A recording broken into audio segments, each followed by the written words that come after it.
ગુજરાત પ્રદેશ અધ્યક્ષ જગદીશ વિશ્વકર્મા સુરત જિલ્લાના પ્રવાસે છે। ભગવાન બિરસા મુંડાની જનજાતીય ગૌરવ યાત્રાના કાર્યક્રમમાં તેઓ હાજર રહ્યા।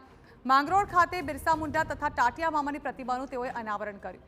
કાર્યક્રમમાં જગદીશ વિશ્વકર્માએ વિપક્ષ પર પ્રહાર કર્યા। આદિવાસી ભાઈઓ ભોળા છે। જગદીશ વિશ્વકર્માએ બહુરૂપિયા સાધુથી ચેતવા પણ અપીલ કરી। સાથે ઉમેર્યું કે આઝાદીના 75 વર્ષ બાદ ભગવાન બિરસા મુંડાને સૌથી મોટું સન્માન મળ્યું અને આ સન્માન મોદી સરકારે આપ્યું। સાથે ઉમેર્યું કે આપણા પ્રદેશમાં ઘણા બહુરૂપિયા ફરી રહ્યા છે જે આપણને છેતરવા માંગે છે। આપણે તેમનાથી બચીને રહેવાનું છે। પણ મારા આદિવાસી ભાઈઓ બહેનો ભોળા જરૂર છે। મારા આદિવાસી ભાઈઓ બહેનો નિર્દોષ જરૂર છે। મારા આદિવાસી ભાઈઓ બહેનોમાં કટુતા નથી।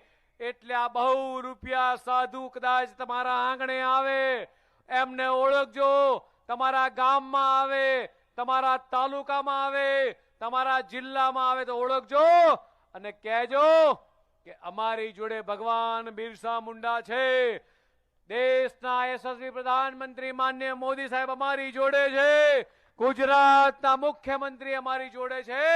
અમારે કોઈ બહુરૂપિયાની જરૂર નથી અને એમને જાકારો આપજો।